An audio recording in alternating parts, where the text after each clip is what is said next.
Welcome to NS9BETS Bowl Season Special Episode 2. We're here. It's a good extravaganza.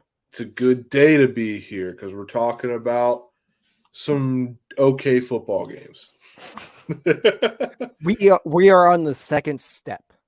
Yes. It's the second step of 6 to get to the games we really want to talk about.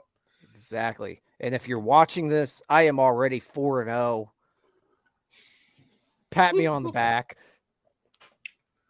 Great picks I had on Friday, Thursday. And today's Sunday. Since we're in the ready future. To watch the Steelers win. Yeah. Watch the Steelers win. Hopefully you already watched us this morning around noon to get our NFL picks, to know that we won them all. All of them. All of them. Every one of them. Undefeated. Never lost. Never. But anyway, we're here to talk about some college football. It's bowl season. You guys know the drill. We're going to go through about 7, I think there's 7 games this episode. We're going to go through the next batch of bowl games as Tyler dismantles his lamp. Is annoying me. And you know what? We're just going to get started because I think we're both delusional and we just need to start talking about some football. That's cool with me. Let's rock and roll, bud. All right, game 1. We got the what game is this? What bowl game is this? This is the Myrtle Beach Bowl. Yeah, that one. Between Marshall is 8-4, 6-6 against the spread on the season, playing UConn 6-6, 9-3 against the spread this season. Marshall holds the only win in matchup history. They last played in 2015. All-time bowl records for these two. Marshall is 12-5, and UConn is 3-3 all-time. Tyler, tell me why the UConn Huskies are going to win this game. So, I have some experience with UConn this year. I did bet them outright against Liberty earlier in the year and was called a big fat dummy in our group chat. Guess what they did? They went and won that football game. They went and won that game. Now, I cannot tell you why they're going to win this game because I do not think they will. Jim Moore, I love what he's doing there. He is building something positive with UConn, but I got to take Marshall -10 here. Marshall's got a great running game led by Kalen LeBurn, former 5-star, played for Florida State for 3 years. Guy has 1,400 yards this year. UConn, not great against the run. In fact, I only took them against Liberty because Liberty's a soft team. They don't really run it. Marshall, on the other hand, they're going to run it down their throat. I also kind of like the over here, but Marshall has a decent enough defense that they could hold UConn down. UConn's offense is not great. They can't really throw the ball. They run the ball relatively well, but Marshall stops the run well. Marshall's just a better team. And you might be right, but I believe in them Huskies. I think these Huskies are going to show the rest of the NCAA why they are soon to be a program to be feared. They're going to play up to the competition. Trust me, I like Marshall. I think Marshall's a great team. I think they have good things coming as well. But UConn's a team that, people were excited because, UConn, when they became bowl eligible, people were going crazy. They're like, holy shit, UConn's going to a bowl game. And I think the hype is real.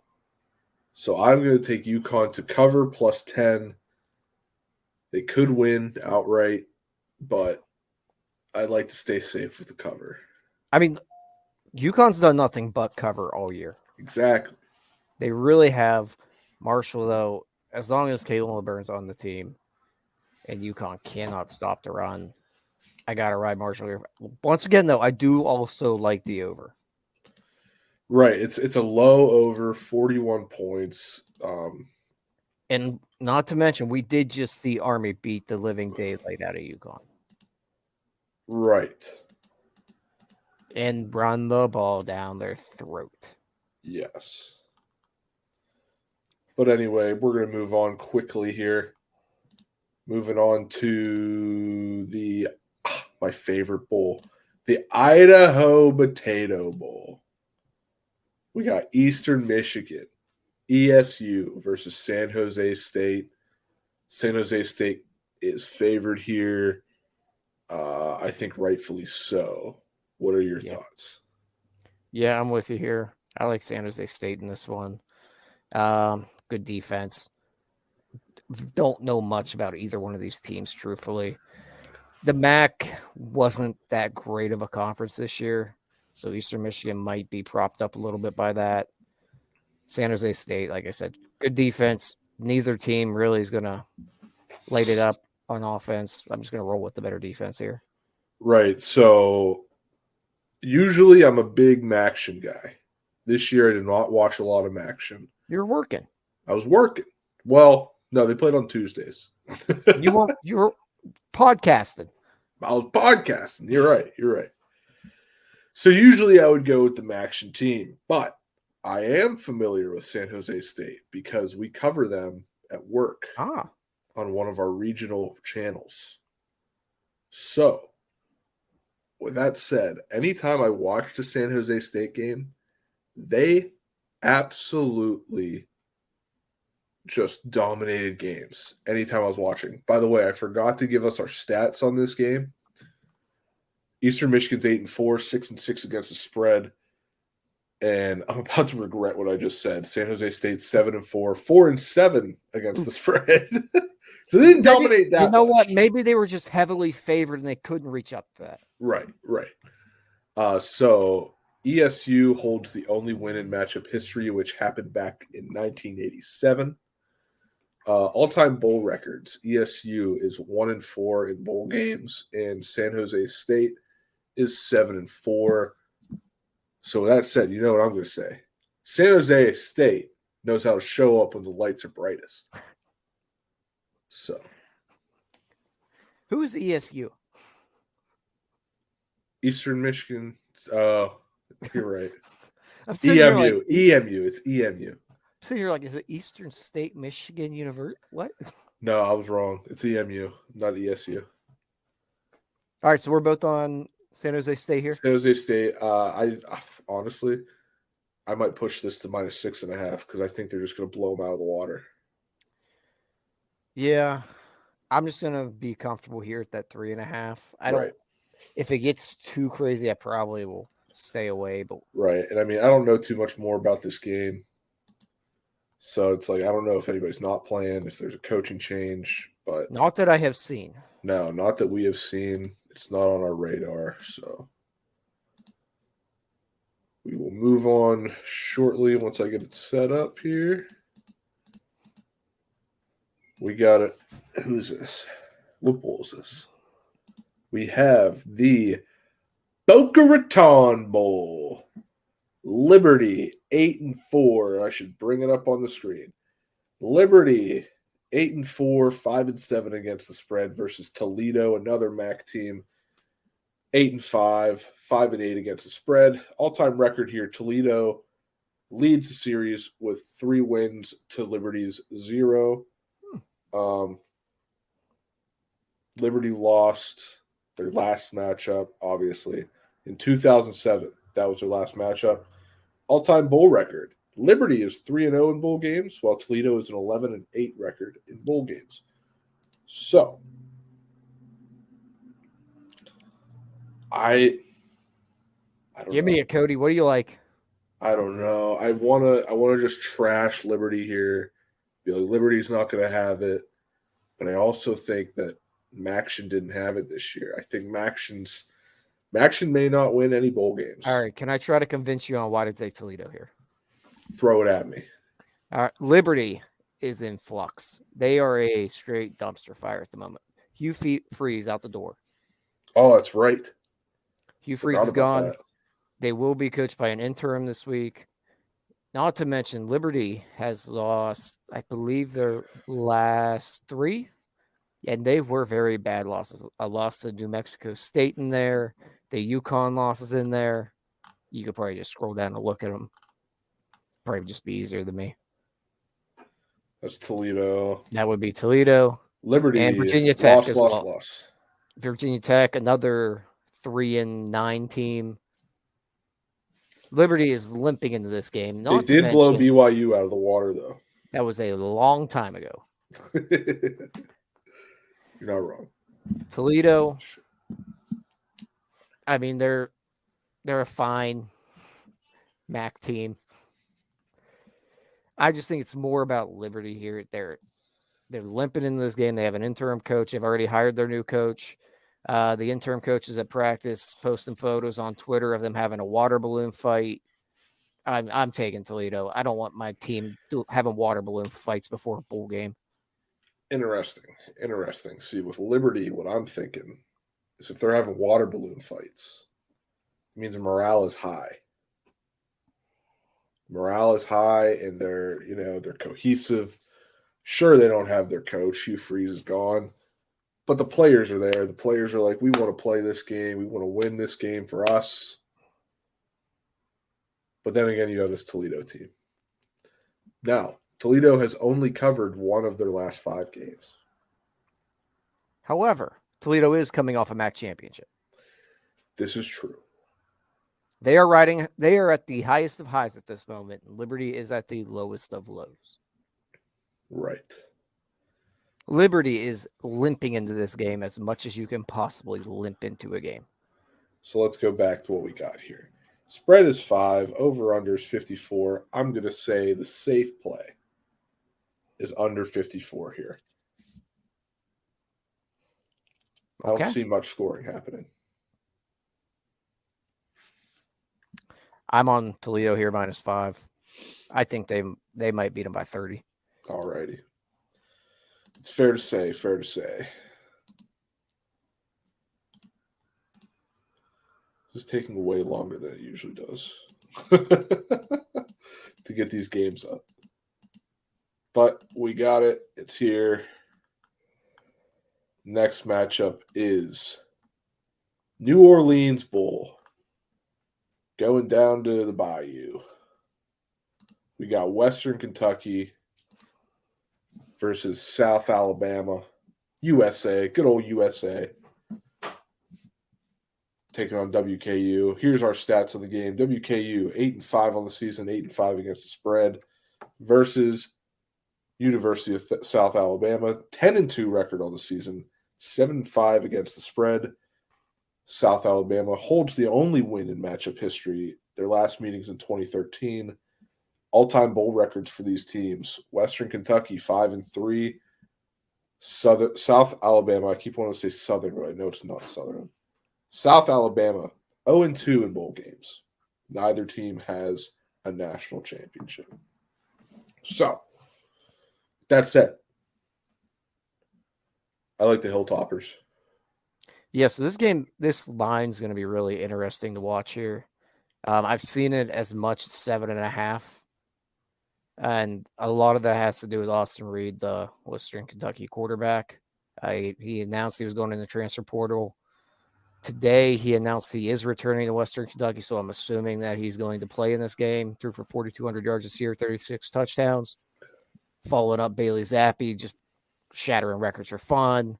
I don't know what they do at Western Kentucky with their offense, but their quarterbacks put up insane numbers. They have quarterbacks who just know how to sling it. I mean, look at Bailey Zappi. Didn't he set the record last year for most yards thrown? So right now I'm on Western Kentucky, but I am really interested to see where this line goes. Yeah, I mean, South Alabama, don't know much about them. From what I'll be honest, I've never watched a South Alabama game in my life. Neither have I. From everything I have read, they are a very well-rounded team. Interesting. So something to keep an eye on. They haven't covered in their last 2 games, but I mean, to cover 16.5 is tough if you're not a Georgia or a Alabama. Yeah, And their playing schedule's really set up to play some shit schools. right. Like I'm not saying Western they're in the Kentucky Sun. isn't. They're a Sun Belt team, right?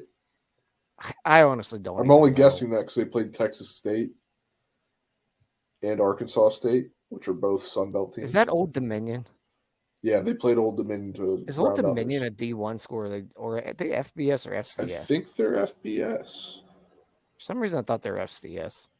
No, I think they're FBS. They could could be be. FCS, but if For they're some reason, FCS, they're one of the better FCS teams. For some reason, I thought YSU used to play them. Yeah, so I don't. That's my side note. also something to look at. They've covered the last no, they didn't. I'm sorry, last three. No, I'm dyslexic. I can't read. Okay. They've covered 3 of their last 5. Old Dominion is in the FBS now, but when they used to play YSU, they were FCS. So I was right and you were right. Cool.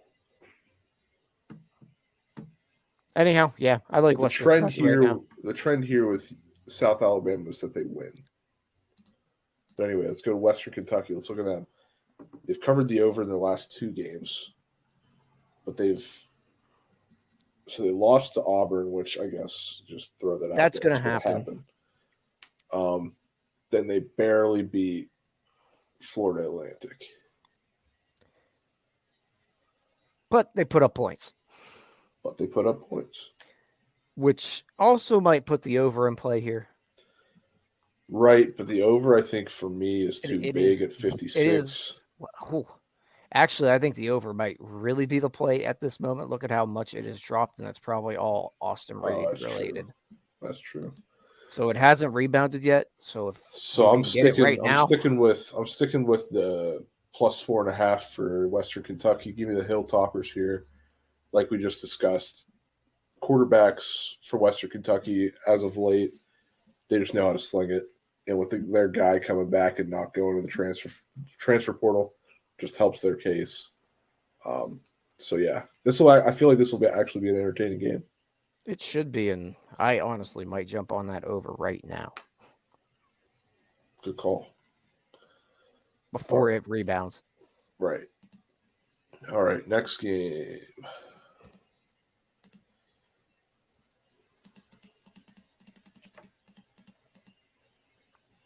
Oh, here we go. One of the big boys. We got the Armed Forces Bowl. Baylor versus Air Force here. Here's the stats on the game. Baylor 6-6 on the season. They played in a real tough Big 12 this year. 7-5 against the spread. Air Force 9-3 record, 6-6 against the spread. Baylor leads the all-time matchup, 3 wins to 0. Last meeting was 1977, so they haven't seen each other in a while. All-time bowl records: Baylor is 14-12. Air Force is 14-13 and 1 tie. So let's look at this game, Tyler. I feel like we've watched a lot of Baylor this season just because the Big 12 was the most competitive conference in college football this year. I watched a little bit of Air Force. I can't say I've seen a lot. They're still a team that is run heavy, but they know how to pass, so they can do that. What are your thoughts on this? Yeah, this one's definitely a clash of the different styles. Maybe not so much anymore with Baylor. They're not still the air raid type team with Dave Aranda, but they've got good running backs, of which I don't know if the running backs are coming back or if they're declaring for the draft. Yeah, that makes this one a little bit more tricky because Baylor's more prone to have guys opt out than Air Force, obviously. Right. At the end of the day, I just don't know that Air Force has the horses to play with Baylor.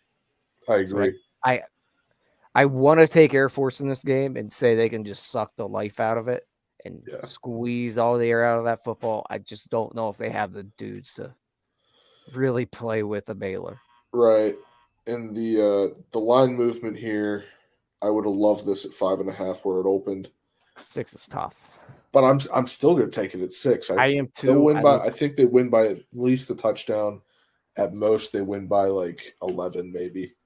But yeah, I like Baylor here. I mean, I feel like their record doesn't indicate their talent. Like we said, they played in one of the toughest conferences in the nation this year. They could have very well gone to the Big 12 championship if it wasn't for a couple tough losses. Yeah, the TCU loss really hurt. Right. Lost by 1. Kansas State ran them out of the building, but yeah, they're a better team than 6-6. Very much so. And the Air Force is not a 9-3 team. Not at all. They just don't have the dudes. Right. They're not going to. Right. So I'm taking Baylor. We're both on Baylor -6. That over. What do you think of the over? I don't really like it. 49.5. This game could get really boring really quick. Yeah, I have to agree. This could be like a 17-7 game. Right. All right, we got 2 games left. Wow, we're going through these pretty quick, but I don't think there's as many games in this episode as there were in the first. First episode was eight games. I think this is only like 7 games, 6 or 7. 7. So next bowl game is the Independence Bowl. We got Louisiana Lafayette facing off against Houston. Houston, a pretty good team. I like them. Stats on this game. We got University of Louisiana Lafayette coming in at 6-6, 7-5 against the spread versus Houston 7-5, 4-8 against the spread. Not great. In the all-time matchup, Houston leads 6-3. Their last meeting, Louisiana Lafayette won in 2006. All-time bowl game records. Louisiana Lafayette is 5-2, while Houston is 12-16-1. What do we think? I think this is one of those games I'm just going to hold my nose and take the over. I don't really have play. I don't love it either way. Both teams can put up points, obviously. Right. You can tell just by the line or the over-under on this one. Both teams are putting points. The experts like the over and ULL. So, I mean, you can just look at it right there. Yeah, based both off teams can score. Yeah, Houston can score. ULL, they can score. I mean, they didn't score much against Florida State, but other than that, they can score. Or Troy. Weird. So, yeah, I mean, just one of these teams has to score in this game, and the other one has to not be terrible. Right. And I think you're right here with the overplay. It's like there's not much happening here. So, yeah, I would love to have go back and forth probably. I would love to have more analysis about this game, but Houston has been completely irrelevant to me since Derek King left. And Lafayette's been irrelevant. Who's the Houston coach? Isn't it Dana Holmgren? I'm going to be honest. I don't know if he's still there or not. I think he might be. If that's the case, you're going to get a lot of points. He runs the air raid. He is still there. R.I.P. Mike Leach. So. Yeah, but both Houston's been irrelevant to me since Derek King left, and then Lafayette's been irrelevant to me since Hugh Freeze there as well. I have a feeling, yes.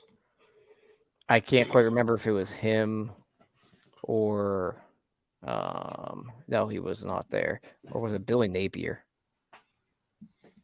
I think it might have been Billy Napier that was there. Yeah, it was him. But they've been irrelevant to me since then as well. Right. So just take the over, walk away. Yeah, take the over 58.5. That's your best bet. All right. On to our last game.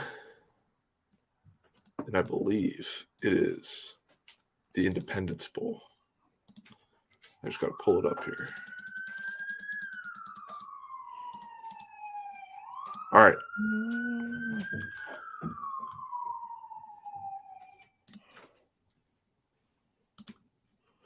We got, it's the last bowl is the Independence Bowl. This is the Gasparilla Bowl. That's it. We got Wake Forest 7-5, 7-5 against the spread versus Missouri 6-6, 7-5 against the spread. No previous matchups in this one. This is their first meeting. All-time bowl records. Wake Forest is 10-6. Mizzou, as people like to say, is 15-19 in bowl games. So, to pick them right now. It is Wake Forest, man. Did they fall off this year? Right. I mean, is Hartman still there? He is. This is probably his last hurrah. Is he playing? He's playing this game. He's not. As far as everything I have seen so far, he is playing. I have a feeling he'll play this game, and I don't think he'll go to the NFL draft. No, he will. He will probably transfer. Right. Oh, he still has eligibility? I believe so. I guess everybody still has a year. Yeah. So he's already pretty much said he's not coming back to Wake Forest next year. Right, but he doesn't have to. Out. He doesn't have to declare for the transfer portal, though, right? He'll enter the transfer portal, but he'll do it after the game. Yeah. So from everything I've seen, this is going to be his last game. So if he plays, I am taking Wake Forest. If he doesn't play, stay away. Right, and I think I'm more inclined to take Wake Forest because I watch more ACC football than I do SEC, or at least bad SEC football. Yeah. So yeah, I just feel like, and I feel like Wake Forest knows how to pull up points. They do. Missouri, I don't think there's much to like about them. Like I was talking about Louisiana, not paying attention. I haven't paid attention to Missouri since Chase Daniel left. Right. Now they've hit a couple overs. They can score points too. I guess. I mean, it's New Mexico State, Arkansas, and then look at that. Whew. Look at that for Wake Forest. Just really faltered down the stretch. It all started with that. I know, but hey, they're scoring points. Is my point. I was talking about Liberty limping into their game. Right. Wake Forest is limping into this bad boy. Right. But now looking at these stats here, how much they're scoring in each game, I think you can take that over 60.5. I think that's a nice play there. Yeah, right now I am on Wake Forest. This game is a long ways away. Yeah, it is. A lot can change here. Yeah, but as of right now, I like the over 60.5. Both teams shown they can score. Also, you got to remember, Missouri is an SEC team. They're going to know how to play some football. You can't take them lightly. They just play in the best conference in the nation. Oh, good Lord. I mean, I don't agree with it, but it's. I hope this is the year that all these SEC teams get demolished in the bowl Me games. too. Me too, buddy. I don't hear about this shit anymore. I agree. And I can't wait until Texas and Oklahoma go to that conference and just tear it down to the toilet. You know what I mean? Just fucking bring that conference's prestige down a peg. And then USC is joining the Big Ten. The Big 12 and the Big 10 will be the top dogs. SEC will be number 3. Man, they got to realign the Big 10, though.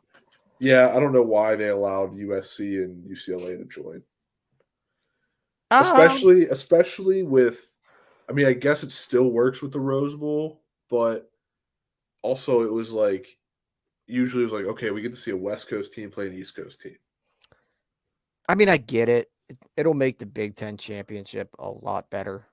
Yeah. But they could have probably just fixed it by realigning and maybe moving Penn State over. Yeah. Because that Big Ten West is just terrible. Yeah. I know the logical move would be to move Michigan over if you're just looking geographically. Yeah. But then you're risking Ohio State, Michigan playing back-to-back every single year. Which I wouldn't hate. But then it just makes that last game of the year even less meaningful. But you could argue that makes it more meaningful because then, like a year like this year, they could be once again fighting for a playoff spot. Yeah, but then you're doing it back-to-back. Yeah. It'd be like Georgia and Alabama playing twice. Back-to-back every single year. Right. Well, that's all we got for this episode. It was a quick one. This one was only 30 we minutes. still made it 30. Still made it in a reasonable We made it to dirty 30. time frame. And yeah, I mean, thanks for watching, folks. We'll have the next episode out, I believe, on the 23rd. Let me look at my planner here. I have it written down. The next episode will air December 23rd. So look out for that one. That one will include the Hawaii Bowl, the Quick Lane Bowl, the Camilla Bowl, First Responders Bowl, Birmingham Bowl, and the Guaranteed Rate Bowl. So that episode's going to be a lot shorter. It's only 6 games, but hopefully more competitive, and we have more to talk about with those. So yeah, looking ahead, that's what we got. Then after that, obviously, we got the Military Bowl, Liberty Bowl, Holiday Bowl, Texas Bowl, Pinstripe Bowl. I might try and go to the Pinstripe Bowl, but I don't think I'll be able to get off work. But anyway, got a lot coming up. That episode will come out December 27th, and we'll let you know about the other 2. They'll be not far behind. But again, thanks for watching. Thanks for hanging out with us. Tyler, any parting thoughts? Nope. I hope I win all my bets. And I hope you do too, Cody. Good vibes. Good vibes only. Let's win all our bets. All right. Thank you, folks, and we will see you next time. Peace out, Scouts.